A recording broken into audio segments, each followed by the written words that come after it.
Welcome to Terrific Vesen, a podcast that comes to you every single Tuesday to discuss nothing but terrific topics. This podcast is only made possible by Vesencomputing, an innovative tech consultancy firm that helps take your online business presence to the next level. Hi guys, welcome to another episode of Terrific Vesen Podcast. My name is Louisa Louisa.x and I'm joined by Alphonce and Wangoinganga. And today we'll be talking about the Pappi scandal, mainly focusing it on the youths of this generation and whether we are so much obsessed with getting money, whether it's legally or illegally. We shall also focus on, has anyone ever been a victim of fraud? And listener, you're also going to learn tips on how to protect yourself on your social networking sites. So do remember to follow us on Twitter. We are at Vesencomputing. On Instagram, it is at Vesencomputing. And check out our website, vesencomputing.com. So, Koi, you talked about the youth and the obsession to earn money quick, whether it's legal or illegal. So we're going to be focusing on the Pappi scandal. So, Koi and Alphonse, do you believe that there's an obsession with earning money quickly in this generation? There is an obsession with making money quickly, and it's a dangerous obsession because in that way you end up falling into crime, and of course that's not where the youth should be spending most of their time. And you, Koi? Yeah, I think there's an obsession with getting money because it's true. Money is an important necessity to every human being.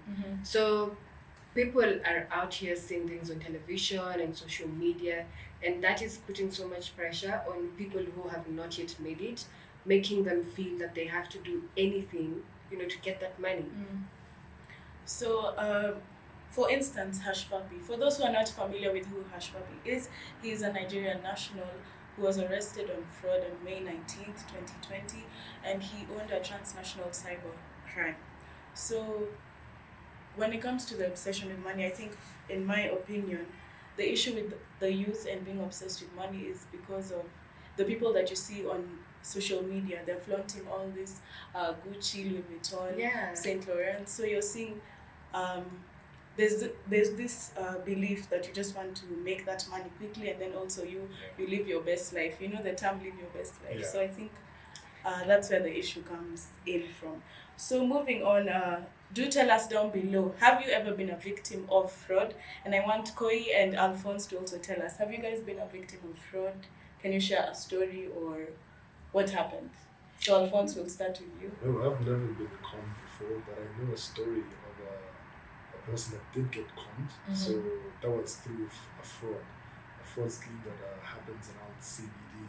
So within that story, what happened was the friend was just going about his business, and in that process of the fraud, he lost his phone. And so the only way he could go on throughout the day was just to get another phone to replace it. That was just to make sure that his parents didn't know that the phone had gone missing. And you, Koi, have you ever been a victim? Yeah, when I was in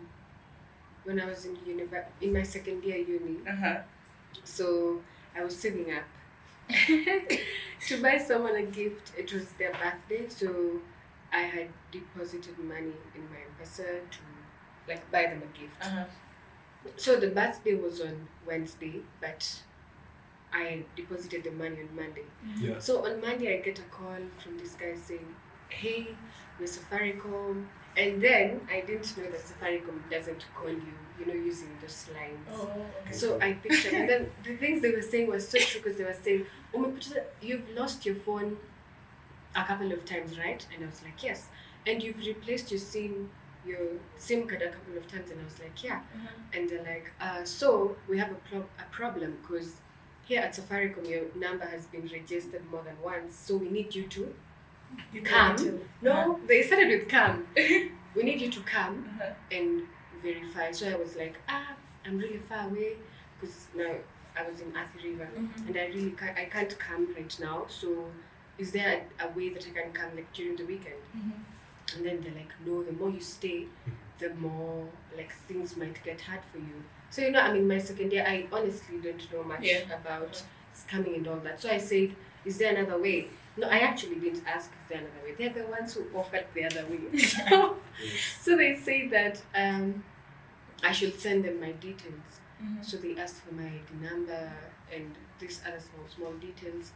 And then they reached a part where they asked for my M-Pesa pin, and I was like, are you guys supposed to ask for that? And then they said, tunafaa kuuliza, we're supposed to ask you. You didn't think, why would they and the way the person is speaking, you know, this for more than you feel you believe. that Kiingereza was on point. So Kiingereza. the English was on 100. Yeah, so I was like, hey, this is somebody from Safaricom. So stupidly enough, I gave out my PIN. And then something told me, hey, Abu Mechezwa, able to like just switch off, not switch off your phone, but able to try like sending the money to a friend. Yeah. So I tried sending the money to then I used to stay in a school's hostel. So I used to have a roommate, and she just left. So I sent her the money. I tried sending her the money, and then it refused to send. I think they'd already accessed my information and my M-Pesa and all that.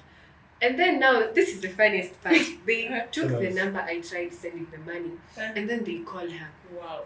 And then now they texted her. You know the way these people who you don't even have their numbers, the way they text you, babe, sweetie, you know. So they texted my friend, babe, usinitumie 3,000. No, babe, send me 3,000. And then now, something I usually ask myself is why my friend didn't text me. Because one thing is she knows I don't text like that. And then the next 3,000, and we were in the same room like 20 minutes ago. So you should have called me and asked me. So I think she was chatting with them. She told them, hey, babe, I only have 1,000. And then said, Tumate, you just send that. And stupidly enough, she also sent my money. God. So now she comes to the hostel and tells me, what did you, have you received the money? What did you want it for? And I asked her, what's the problem? Then she showed me the messages. So these people had texted her. Gosh. They got money, and then they took my money, and then they also tried taking a loan from Mshwari. Now, the problem is then I was not saving on Mshwari, so they couldn't get any money. They're going all out. Imagine. And then they copied. So when I got my SIM card back, I had an awkward jahazi for 1,000. But luckily enough, my cousin works at Safaricom, so he gave me the airtime. But yeah, that's how I was conned. And my mom, till today, she never believes that I could be that stupid enough to give out my M-Pesa pin. Yeah. Anyways, okay. So for me as well, I've also been a victim of fraud, which is quite embarrassing. It happened, I think, a month ago. Let us know. So basically what happened is I saw, I've always said when people say I've been scammed online, I'm like, now how are you scammed? Because you don't check and all this. So I went to their Instagram page. I even looked at the tagged people who had bought from them, wanted to buy shoes, and the knee-high boot, the black ones. So that's what I wanted to buy, and I was so happy. I've been so obsessed to find those shoes because I wasn't finding them anywhere else. So I speak to the woman, like I DM her, blah blah, and then she tells me send the money to my DTB account. So I'm like, okay. So I sent half. It was 2,500. So I sent it was 2,500. So I sent only 2,000. Then the other 500 was for delivery. So we have like, it's okay. So I sent the 2,000, and then I just decided, let me just go through the tags again, and let me talk to one of the people and ask, have your shoes arrived? Like, is it a scam or what? Something just told me, just ask. So I DM'd this girl and I'm like, hi, have you bought shoes from this page? And she's like, hey, before I even answer, please tell me you've not sent money. And I just said, this happening to me during the pandemic and I have no money. Yeah. So the girl told me, even Edgar Obari has done a story about this page. They keep changing their names and they scam people like that. Oh yeah, I saw that story. So I say, who am I? I even call DTB. I'm like, there's this person I've sent money to, blah, blah, blah. Then DTB tells me you have to speak to her personally so that you get your money back. I knew, I'm not getting my... That doesn't make DTB wasn't making sense. So after that, what do you call it? Edgar Obare now continues and he does a story about them. Another one comes and says, oh, she's conned me 80,000. Another one, she's conned me 30,000, 20,000. I've been waiting for shoes since December last year. And I'm like, what? It's like you to this 2,000. I know, I'm like, anyways. Listeners beware. Yeah, so for me, online shopping ended last month. I just go physically to the shop. So, moving on. Before you continue, but for the level for Pappi, that's extreme. Yeah. Because this guy was stealing millions and thousands. Yeah. You know, for me, I was stolen, I was conned only 3,000. But the people who've been conned like 1 million and like 15 million, like a lot of money, which goes to say that scammers they're just heartless, honestly, because how can you do that to someone? Anyways, how far would you go to be successful in life, Koi? Would you choose the Pappi route or you choose the route of from rags to riches? Just be honest. Just being honest. So, I want to be successful. Whoa. I want to be successful. Like, I won't even lie about it. But I don't want to be successful through means that may ruin other people's lives, because that may come to haunt me. What if you never get caught and you can get away with it? Like if you're told you can have a scheme and then you con people for like 30 years and you never get caught. So you would never do it. You know, there's also that stealing and there's the conscious you have yourself. For someone like me, I am an overthinker. That's the people who know me know that. So even if I try and steal, it will disturb me. So, but do you think it will really disturb you if, like when I went through Pappi's Instagram, let me tell you the captions for his photos and videos, he was living the life. He was there talking about hard work and success got me here because of God, Matthew 5:18. Hey, he was quoting chapters. So I think at the end of the day, I don't know if I'd do it or not. I'm still not sure. So as I'm thinking about it, Alphonse is looking at me like, what? So you would? If you're given the chance, you would. But just to think about the idea of success, I do think that what comes after success is hard work. So hard work first, and then success. I think that's a good process to follow whenever you'd like to achieve your dreams and to go after any ambitions or goals that you have. For example, I'm just thinking about maybe if you have any goals with family, your friends, maybe love as well. I think just work hard at it and just be alert and just maybe be open-minded in terms of where you get your information from as well. You can always rely on the next person sitting next to you for advice. They can always push you along and help you achieve your goal. What if Pappi had been trying for so many years? He had a business and all this, and then he decided, you know what, God? The way you're talking about Pappi. I don't, and then he might have decided, today's my day. Since I can't get caught, I'm already in Dubai, and he has Dubai citizenship, so he knew at the end of the day, he can get away with it. So you wouldn't do it. Like, let's say you've been working hard, your business plans are not working, and then your Nigerian brothers come and tell you, hey, we have a scam for you, we're going to con this and these people, and you won't get caught. You won't get caught. Yeah. But how would you know? No, let's say someone came and told you you won't get caught, so would you do it? That's the thing. If it was God telling me, then yes, I would. But a human being, and you don't know even what tomorrow holds. That one is a no. I'm still 50-50, so 50-50. Yeah. I'm saying if it puts other people's life at risk and maybe makes other people. She had to put people's life at risk, so I feel bad. No, not like that. You see, when Pappi was stealing money from other people, he didn't know whether he was affecting other people's lives. Like, there are people who are rich, like people like Uhuru and all those people. So, hey, I'm about to say maybe those ones.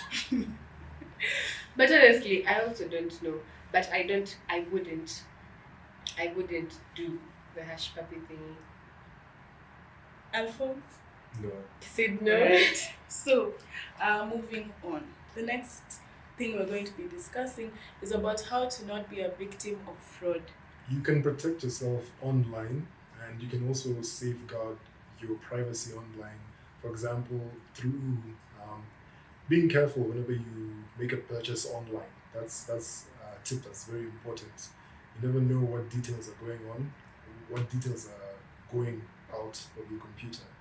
But I'll just summarize that by saying that you can just be careful whenever you make any online purchases. Aside from that, you can also go off the grid, so to say. You can turn the location on your GPS off. That's one way of protecting your privacy, depending on where you may be. That's up to your discretion. Aside from these two ideas, I think those are some of the ways you can protect your privacy and your fraud. I mean, you can protect yourself from fraud. And Koi, what's your take? How would you how would you give our listeners advice on protecting themselves from fraud? So, first of all, avoid posting your bank details and this private information on social media, even WhatsApp. Like, just don't post such things, because those are some of the ways people are scammed. And maybe also if it's as a local scam, like the way Kenyans scam people, like first think about it. Don't be like me. Like when I was called, I just thought of how my line was going to be blocked. Even just hang up, call Safaricom. Yeah. Don't just give out your information like that.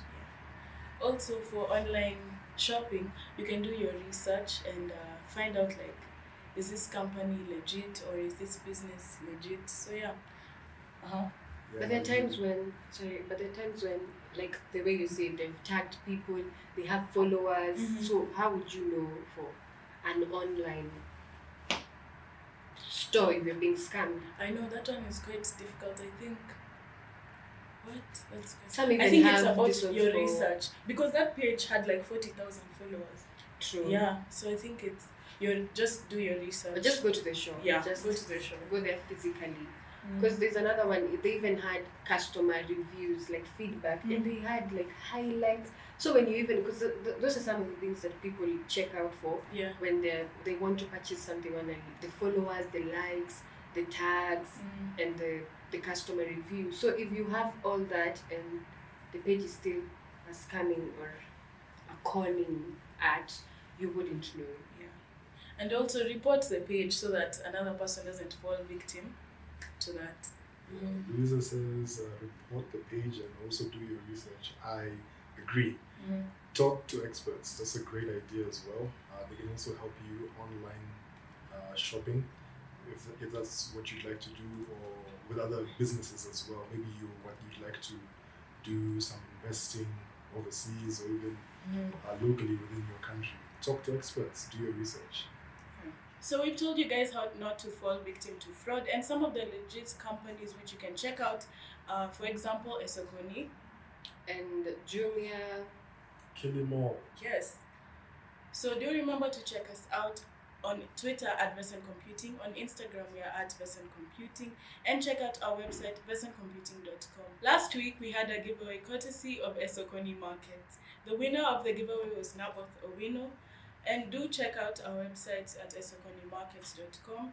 You're with me, Louisa Louisa.x, and my host, Alphonce. And Wangoinganga. Bye.